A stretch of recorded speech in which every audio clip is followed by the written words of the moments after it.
मेरे हृदय में आओ घनश्याम, मेरी रसना में आओ घनश्याम, घड़ी घड़ी पल पल नाम तिहारा, रसना रखे मेरे श्याम, रसना रखे मेरे श्याम।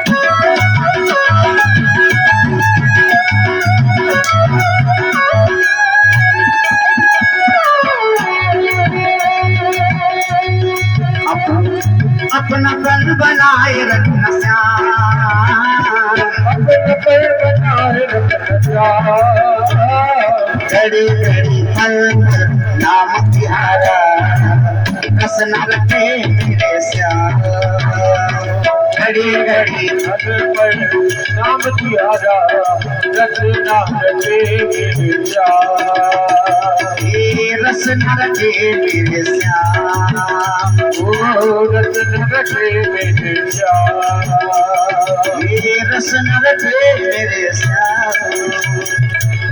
बोली नंद के लाला। तो अगर हमारी रसना पे हमेशा भगवान का ही नाम हो गए तो अजामिल जैसे चाहे जितने भी जीवन में कृत्य किए हो, लेकिन अगर एकाग्र चित्त हो करके भगवान के नाम का स्मरण कर लिया जाए तो हमारे भी सारे पाप संताप समाप्त हो सकते हैं। सुखदेव जी कहते हैं राजन में आगे भक्त प्रहलाद का चरित्र आता है, जिसके पिता का नाम है हिरण्याकश्यप, हिरण्याक्ष और हिरण्याकश्यप। जिस समय भगवान ने शुक्र अवतार लिया, आप सभी ने भगवान के 24 अवतारों में शुक्र अवतार की भी कथा आपने श्रवण की थी। ये भगवान का नरसिंह अवतार हो रहा है। महाराज प्रहलाद हैं, भक्ता प्रहलादयो रूपा पूर्णा रुधरेण वे, रुचिर प्रियम तप्तयायासे ध्यातरम्ये महाप्रभु। प्रहलाद जी बड़े धर्मात्मा और हमारे जो शुक्ला जी हैं ये बड़े कृष्ण अनुरागी हैं। हमने तो इन्हें वृंदावन में भी देखा है कि घुंघरू बांध करके फिर वो नृत्य करते हैं, बड़ा आनंद आता है।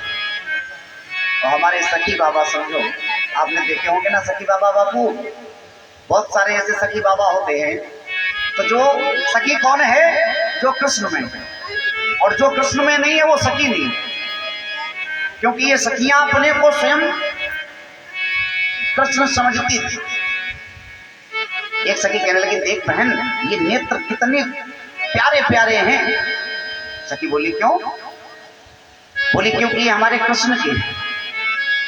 तो बोली बाबरी अपने नेत्रों में हाथ लगा करके और कह रही है कि ये नेत्र कृष्ण के। सखी बोली बहन अच्छा ये तेरे नेत्र हैं कि कृष्ण के नेत्र? सखी कहने लगी नहीं बहन ये कृष्ण के नेत्र हैं।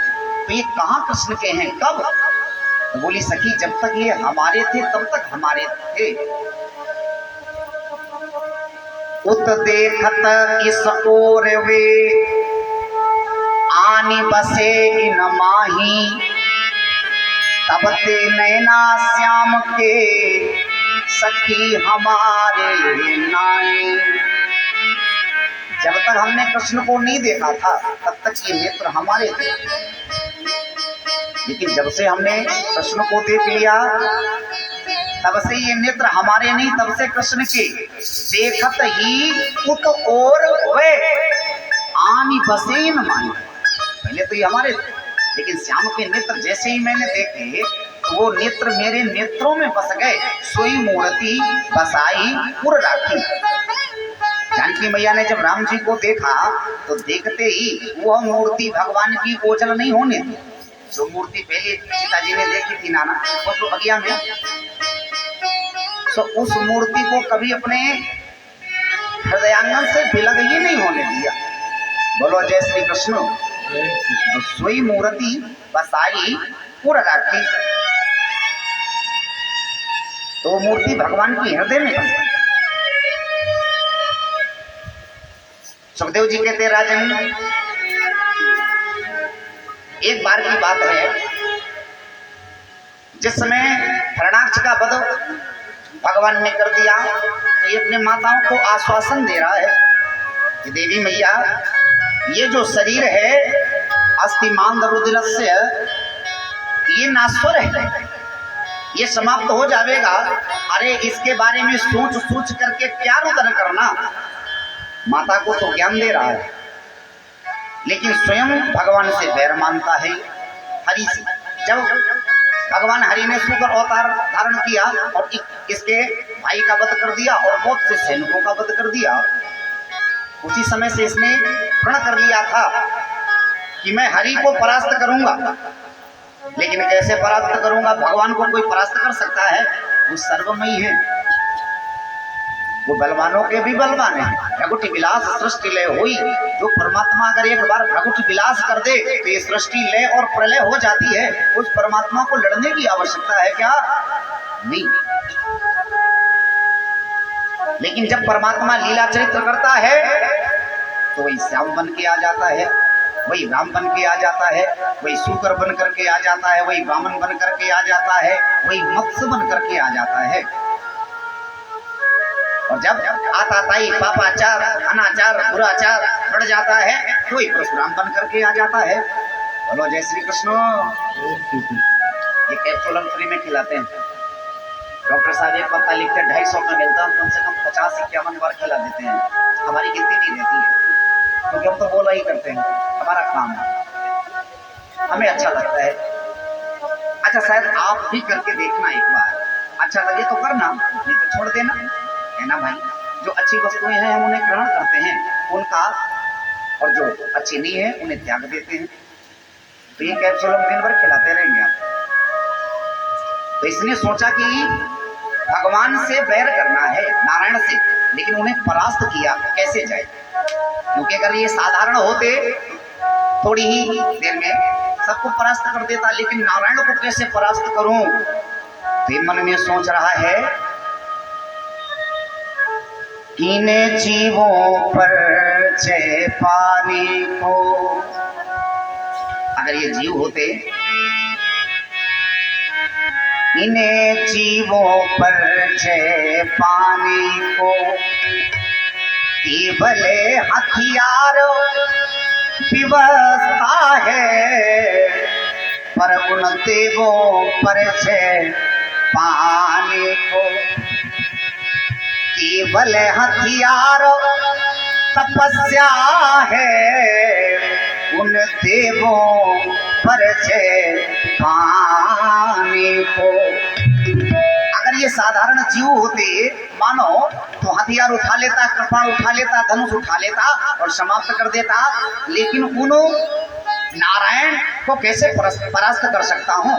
तो ऐसा करो, साधना करो। ये देवता देवों को ही परास्त करने के लिए देवताओं की ही साधना करते थे, क्योंकि देवता हैं, ये कुछ भी कर सकते हैं,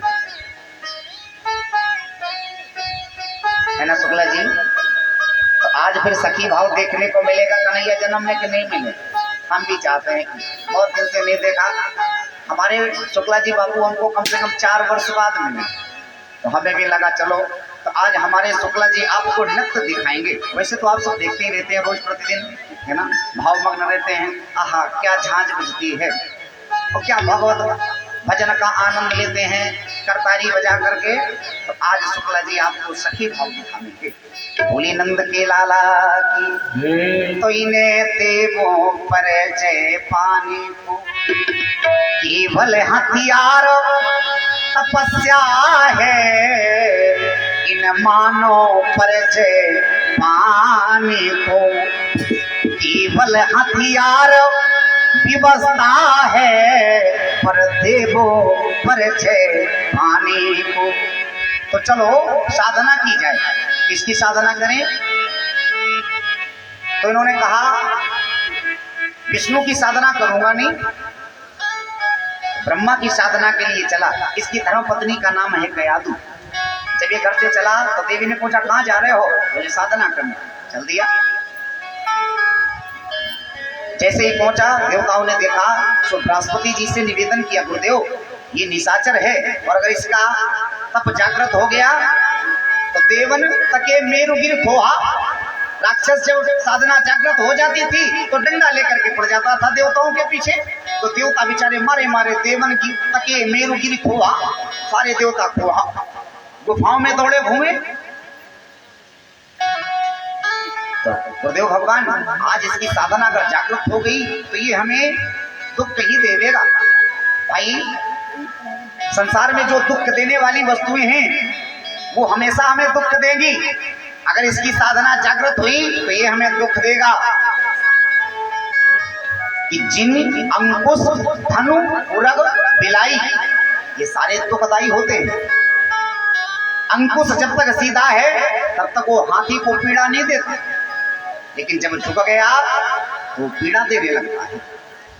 ओम नमो ब्रह्मणे। बिलाई बिल्ली जब तक सीधी बैठी है तब तक समझ लेना कटोरे में दूध रखा है और थोड़ा सा भी झुक गई तो कब दूध पलट दिया नहीं समझ पाओ। सर्प जब तक सीधा बैठा है तब तक बहुत अच्छा, लेकिन अगर थोड़ा सा भी झुक गया तो समझ लेना वो हमें आघात देगा। धनुष अच्छा जी, तो धनुष जब तक सीधा है, तरकस में बाण है तब तक ठीक, और थोड़ा सा भी अगर झुका तो किसी के हृदय को विदीर्ण कर देगा।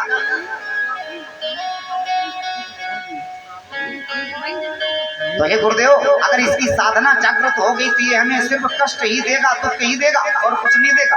गुरुदेव कहने लगे क्या करें? बोले जाओ भंग करो।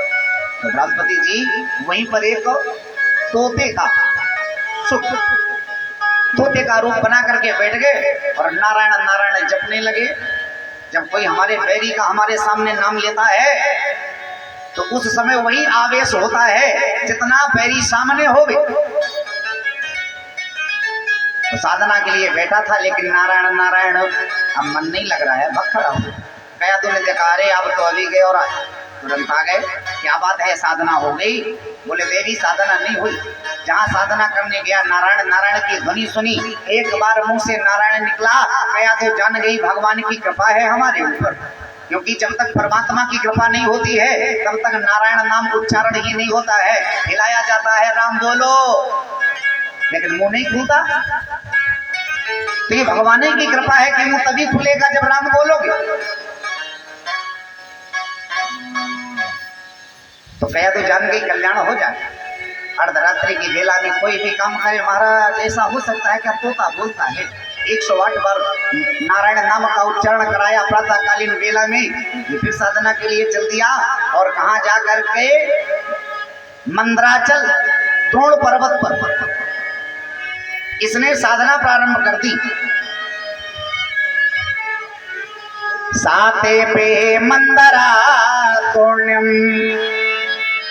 तपा परम दारुणा ऊर्ध्वबाहु नभो दृष्टि पादांगुष्ठा सितावनी पादा अंगुष्ठाभ्या सितावनी ऊर्ध्वबाहु नभो दृष्टि। साधना ये कर कैसे रहा है भाई? कोई नाक दाब के करता है, कोई मुंह दाब के करता है, कोई नेत्र दाब के करता है। 24 मुद्राएं बताई गई हैं। महामुद्रा महावेदा महायोगस्य केचरी उपवीतम दर्शनानाभ्या। ये सारी मुद्राएं हमारी। जब आचार्य को योग सिखाया जाता है तो उससे सबसे पहले मुद्राएं बताई जाती हैं। आज भी मुद्रा का भान होना चाहिए। सब जानते हैं ना मुद्रा? तो आजकल ये वाली लोग 24 मुद्राएं नहीं जानते, ये वाली मुद्रा जानते हैं। बोलो जय श्री कृष्ण। तो चलो कोई भी मुद्रा आ जाए काम दोनों से चलेगा। तो बैठ गया ऊर्ध्वबाहु नभो दृष्टि, ऊपर को हाथ उठाए, नभो दृष्टि, दृष्टि आकाश की ओर है। पादा अंगुष्ठाभ्याम सितावनी, और पैर के अंगूठे पर खड़ा है। इसीलिए व्यास जी ने क्या कहा है, तपहा परम दारुण, ये जो तप है ये परम दारुण है, ऐसा कोई नहीं कर सकता। हाथ उठावे आकाश की ओर एक तक आस लगाए खड़ा है, पादा अंगुष्ठा पैरों की अंगूठे पर, और ऐसा करते करते दिव्य 100 वर्ष व्यतीत हो गए। अस्थि मांस मज्जा रुधिर पिपीलिका चींटियों ने भक्षण कर लिया है, ज्योति बिंदु चमक रहे हैं बस। जैसे ही ब्रह्मा जी ने देखा तो आकर के खड़े हो गए। इच्छा कुताम परम प्राप्त्वा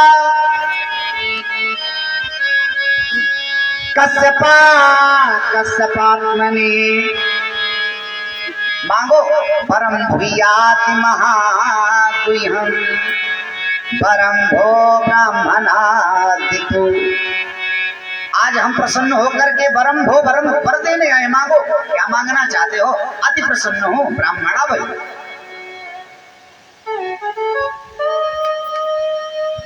तो हाथ जोड़ करके खड़ा हो गया, कुछ दिख नहीं रहा है। ब्रह्मा जी ने जल कमंडल से लिया और जैसे ही छोड़ा ऐसा शरीर हो गया। बोले मांगो क्या मांगना चाहते, ये कहता है प्रभु हमें अजर और अमर कर दो। ब्रह्मा जी बोले हम नहीं है। ब्रह्मा जी अजर अमर नहीं है।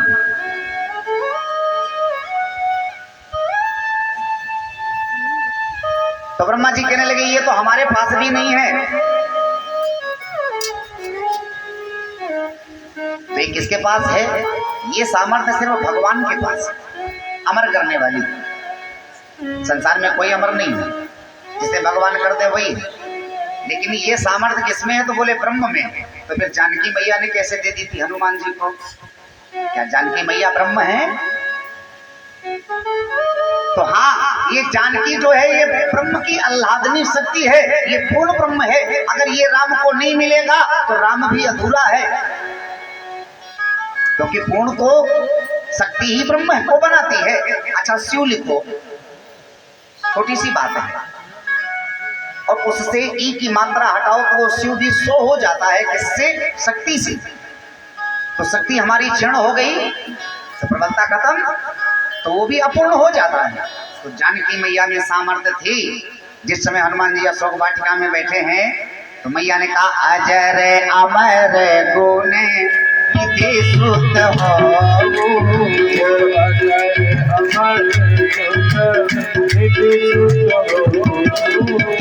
अजर अमर गुने निधि सुत हो, अजर अमर करहु बहुत रघु नायक छो,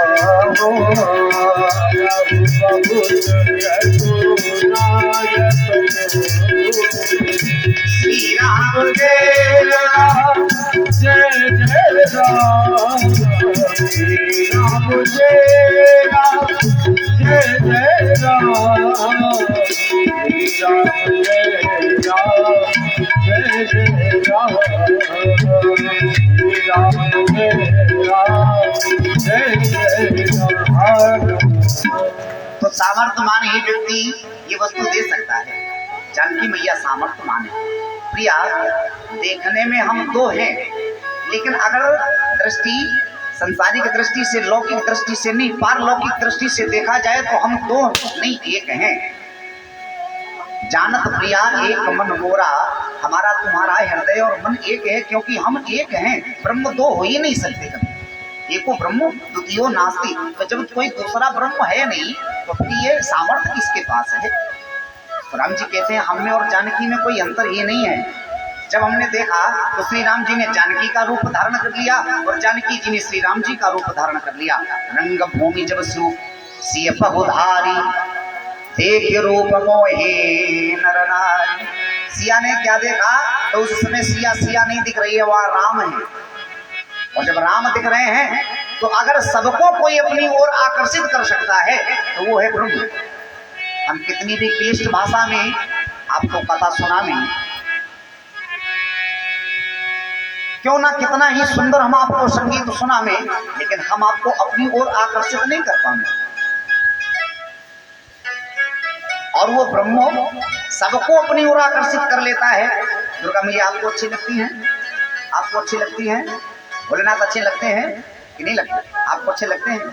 तो ये सामर्थ्य सिर्फ ब्रह्म में ही है कि वो एक साथ अपनी ओर आकर्षित कर सकता है। और हम और आप चाहे कितना भी करते रहें, 1 को, 2 को, 4 को, 10 को, 20 को, 50 को, इससे ज्यादा सामर्थ्य नहीं। लेकिन ब्रह्म अगर चाहे तो सबको अपनी ओर आकर्षित कर लेता है। कन्हैयालाल जी को देखा है, थोड़ा सा चटक के, मटक के, बांसुरी बजा के, इन प्रकारेण वो परमात्मा तुम्हें अपनी ओर आकर्षित कर लेगा। या यूं कह दिया जाए कि परमात्मा की कथाओं में ही इतनी सामर्थ्य है जो हर जीव को अपनी ओर बांध लेती है। कितनी भी हम क्लिष्ट भाषा में किसी नेता और बड़े व्यक्ति धनवान का गुणगान गावे तो कोई नहीं सुनेगा, वहां खड़ा होकर सब चले जाएंगे, अपने काम से मतलब है। लेकिन अगर हम बैठ करके रघुनाथ जी का गुणगान करने लगे तो कोई भी कहीं जा रहा हो तुरंत बैठ जाएगा। कोई भी किसी कार्य से जा रहा हो और कितनी भी क्लिष्ट भाषा में बड़े चातुर्यता के साथ हम प्रस्तुति करें, लेकिन वो नहीं सुनेंगे क्योंकि उनमें ये सामर्थ्य नहीं है। तो अगर टूटी फूटी भाषा में भी भगवान की कथा कोई गान कर रहा हो, गीयते भाषितम तस्य, तो अगर भगवान की कथा का गान कर रहा हो तो वहां बड़े बड़े ऋषि मुनि भी खड़े होकर के सुनने लगते हैं। कालनेमी निशाचर कथा कह रहा हो, हनुमान जी सुन रहे हैं। हनुमान जी ये नहीं चाहते कि ये कौन कह रहा है, ये कर क्या रहा है, प्रतिपाद्य इसका क्या है। भगवान ये देखता है तुम क्या कह रहे हो, किसे कह रहे हो, लेकिन कहां से कह रहे हो, भगवान ये देखता है कि तुम कहां से बोल रहे हो। इसलिए परमात्मा प्रतिपाद्य का दर्शन करता है कि तुम्हारा प्रतिपाद्य क्या है। बोलो जय श्री कृष्ण। जय श्री कृष्ण। तो ये सामर्थ्य परमात्मा में ही है। ब्रह्मा जी कहने लगे हमारे पास नहीं। तो ये बड़ा चतुर है। अब इसने घुमा फिरा करके वरदान मांगने चालू कर दिए। ना बहिरे ना दिवान्तम ना यस्यापि चायुधे ना भूमरे अंबरे मृत्युम नरैरपि पशुरपि। ना भूमो अंबरे मृत्युर ना नरैरपि न पशुरपि। ना अंबरे ना अंबर, ना पृथ्वी पर मरे ना आकाश में मरे। तो क्या आप जा रहे हैं महाराज? हमारे महाराज जी हमारे यहाँ बिठूर के हैं, प्राचार्य जी, और इन्होंने हमें विद्यार्जन भी करवाया है। हम आपके यहीं बिठूर से ही हैं, संस्कृत विद्यालय भी, तो वही गुरुदेव की सेवा किया करते हैं अपना थोड़ा बहुत। तो महाराज जी ने विद्यार्जन भी करवाया है, मैं सत नमन करता हूँ। आज इन्हीं के चरणों का प्रबल प्रताप है जो आज आपके मध्य में बैठ करके आप सभी को भगवान की आनंदमयी कथा श्रवण करा रहा हूँ। तो इन्हीं बुजुर्गों का ही प्रसाद मिला है जी में। तो आज आप हमारे बीच में आए और हमें आशीष दिया। मैं साधुवाद करता हूँ इस व्यास मंच से। आदेश तो कर ही नहीं सकता मैं, क्योंकि मैं तो निवेदन वाला हूँ।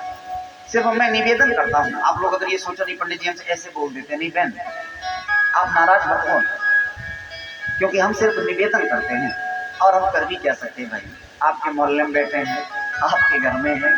हाँ जी, अगर थोड़ा सा भी अपनी बात में आ गए तो है ना, निकलो हमारे घर से, फिर कहाँ जाएंगे भाई, ऐसा भी हो सकता है ना। तो बोले नंद के लाला की।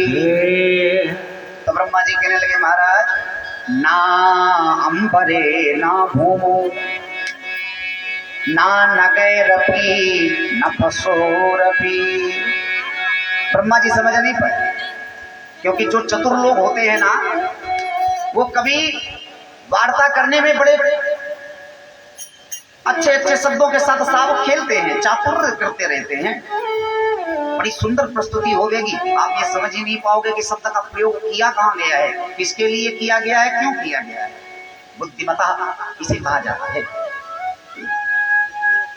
कुछ लोग बड़े चातुर होते हैं। एक माता जी थी, भोलेनाथ की सेवा कर रही थी। भोलेनाथ ने कहा, देवी आप बहुत दिनों से हमारी सेवा कर रही हो, मांगो, क्या मांगना चाहते। बूढ़ी अम्मा भगवान के सामने बैठ गई। अगर भगवान सामने आ जाए हमारे तो कहे मांगो, क्या मांगना चाहते, तो लिस्ट पूरी नहीं होगी, है ना। बूढ़ी अम्मा ने लिस्ट खोल दी, प्रभु अगर आप कुछ देना चाहते हो तो हमें इतना दे दो कि हमारा नाती सोने के कटोरा में बैठ के दूध पिए, चुकुर चुकुर, और हम टुकुर टुकुर देखें।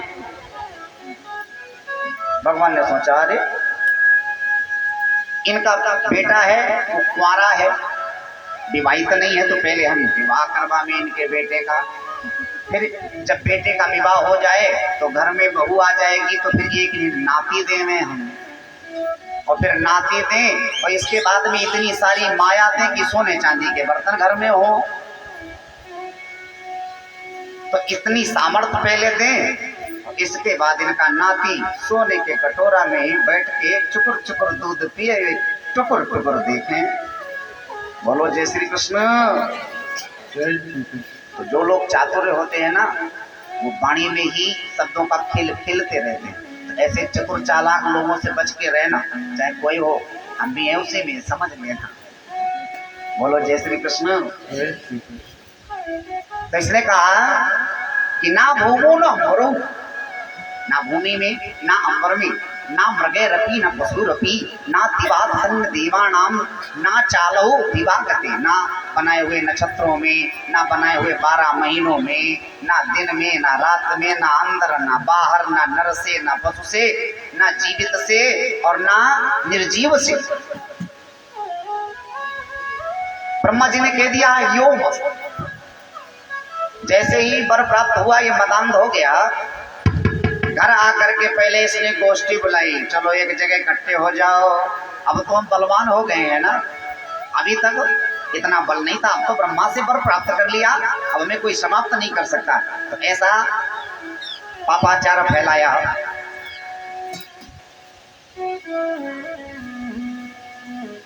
इन्हीं के बेटे हैं प्रहलाद, जिन्होंने नारद जी से तत्व ज्ञान प्राप्त किया है। जब घर लौट करके आया, जब हरि चर्चा कर रहा था, उसी समय गर्भ में बालक आ गया।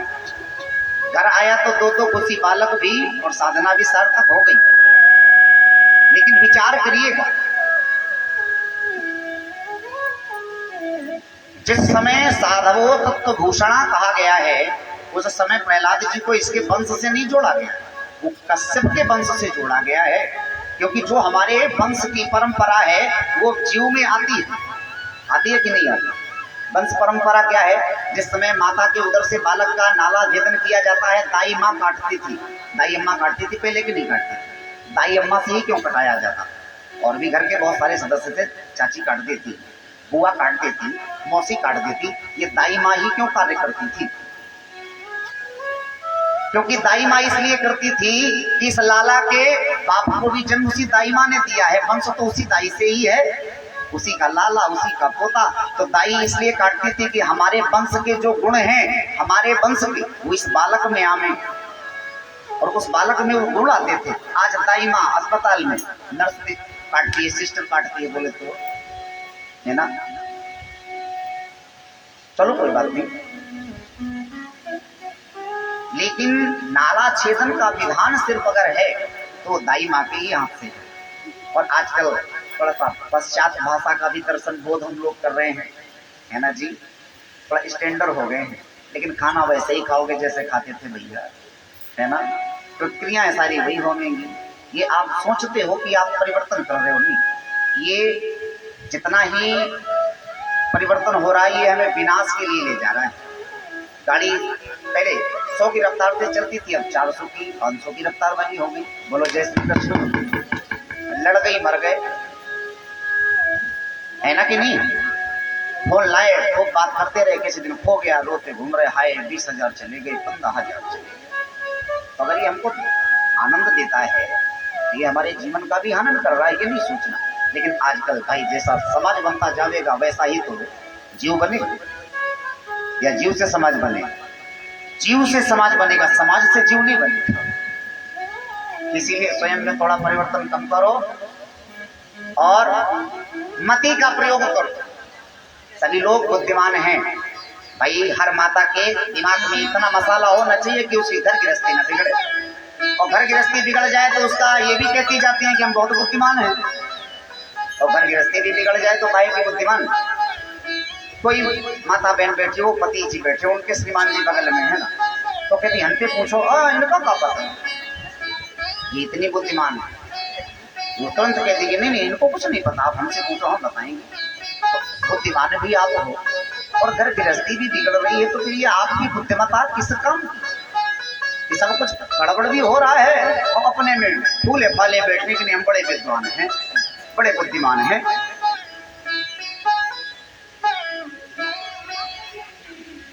तो प्रहलाद जी का जीवन वंशज है, गोत्र है। कश्यप महात्मा जो बड़े धर्मात्मा हैं, और नारद जी के सुवचन प्राप्त हुए हैं, नारद जी से दीक्षित भी हैं। सबको बुलाया और इसने आता अनाचार करना प्रारंभ कर दिया है। सुखदेव जी कहते राजन, ये किसी को नहीं मानता है, ना वेदों को मानता है, ना ब्राह्मणों को मानता है, ना गायों को मानता है। जहाँ गौशाले ब्राह्मण दिखते हैं जाओ आग लगा दो, समाप्त कर दो। करे अनीति न जाई बखानी, ऐसी अनीति कर रहा है। ब्रह्मा जी अब सोच रहे हैं हे भगवान ये हमने क्या कर दिया। भगवान विष्णु के पास पहुंचे, प्रभु अज्ञानतावश हमने वरदान दे दिया। भगवान बोले चिंता न करो, पहले इसका घड़ा फोड़ने दो।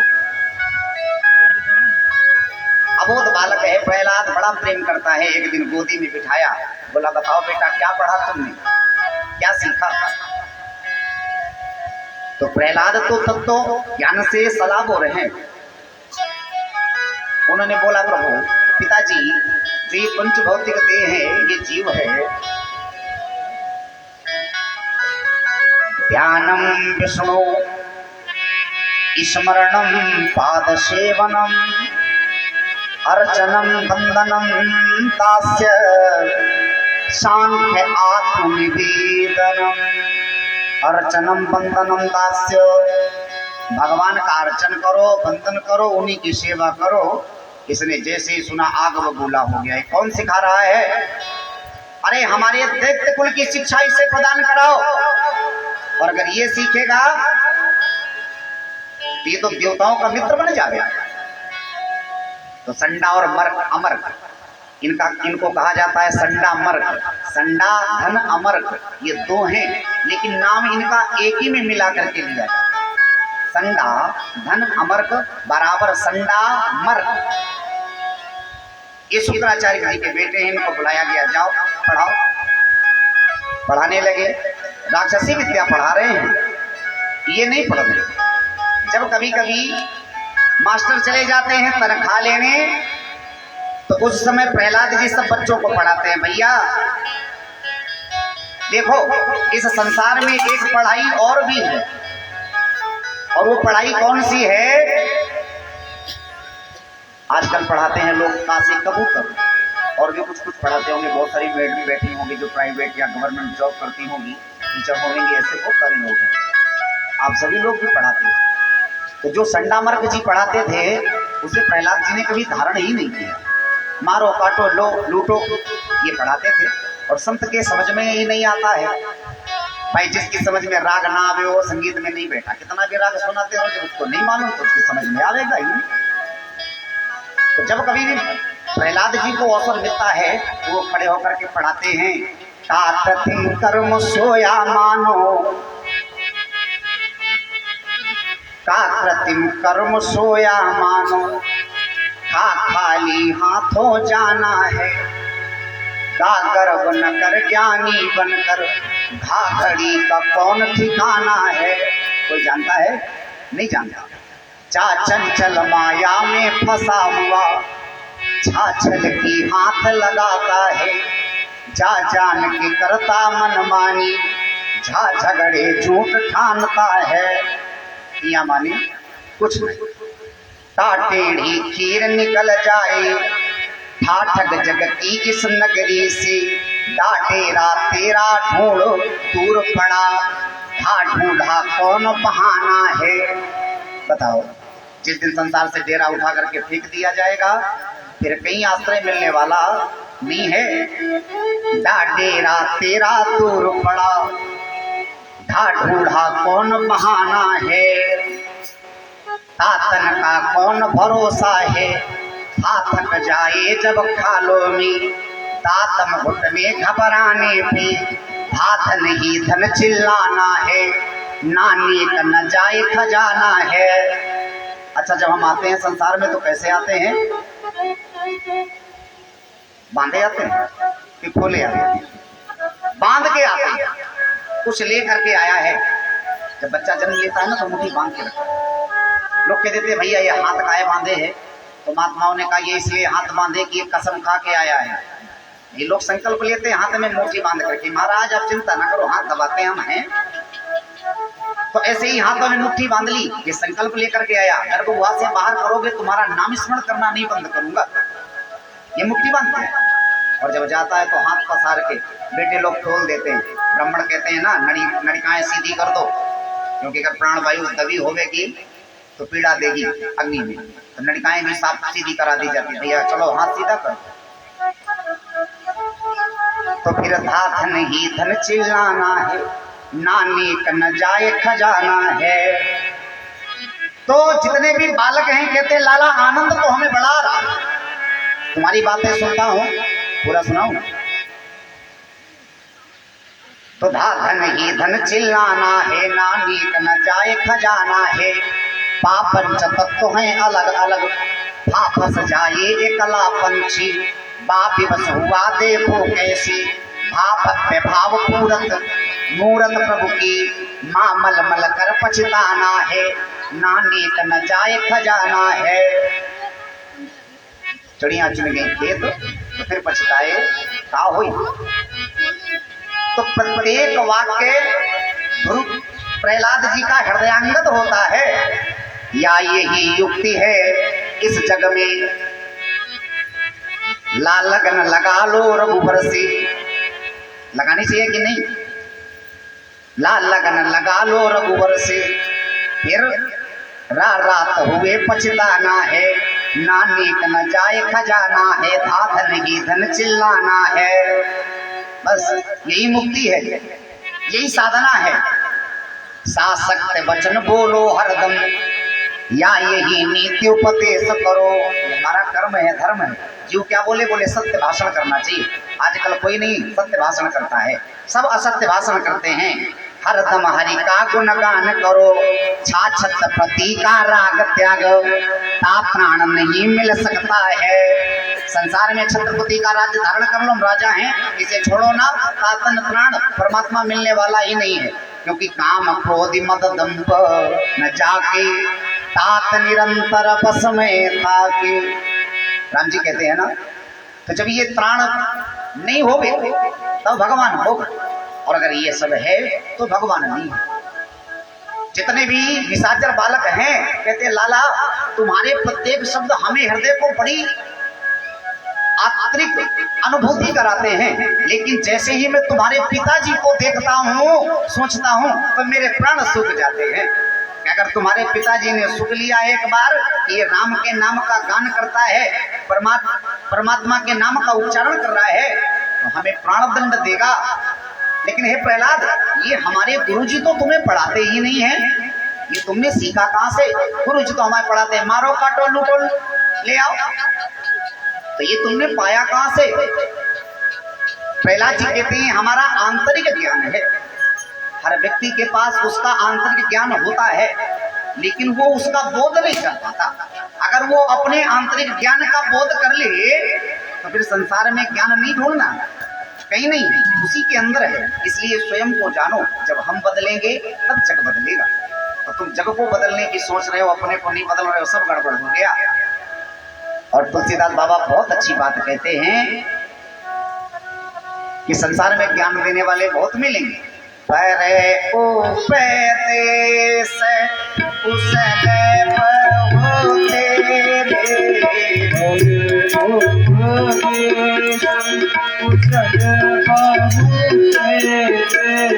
परे उपदेश उसने बहुते